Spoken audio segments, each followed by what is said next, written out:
সাহারি খাওয়ার সঠিক সময় কোনটি? রাত 12টার পরেই সাহারি খেতে হবে নাকি এর আগে সাহারি খেলেও রোজা হবে? রাত 12টার পরে সাহারি খেতে হবে এমন কোনো বাধ্যবাধকতা নেই, এমনকি সাহারি না খেলেও রোজা হয়ে যাবে। কিন্তু সাহারি খাওয়ার সময় হলো শেষের দিকে। নবী করিম সাল্লাল্লাহু আলাইহি ওয়াসাল্লাম বলেছেন, এই উম্মত ততদিন কল্যাণ থাকবে যতদিন তারা শেষে সাহারি করবে। শেষে সাহারি করবে মানে কি? রাতের একেবারে শেষের দিকে সাহারি করবে। নবী করিম সাল্লাল্লাহু আলাইহি ওয়াসাল্লাম সাহারি খাওয়ার 50টা আয়াত তেলাওয়াত করার মতো সময় তার হাতে থাকতো। এই পরিমাণ সময় শেষে মানে একেবারে আজান দিচ্ছে আর আপনি কম্পিটিশন করতেছেন কার সাথে? মুয়াজ্জিনের সাথে। মুয়াজ্জিন মাইক নিয়ে দাঁড়ায় আছে, টাইম হবে, কাটা ঘুরতেছে, আরো 1 মিনিট বাকি আছে, আর আপনি এদিকে খাচ্ছেন।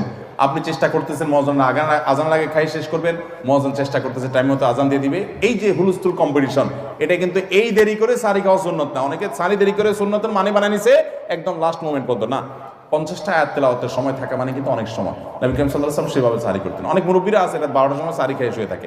12টার আগে 12টার পরে কোনো কথা নাই, শেষের দিকে সাহারি খাওয়া উত্তম। আগে খেলেও রোজা হয়ে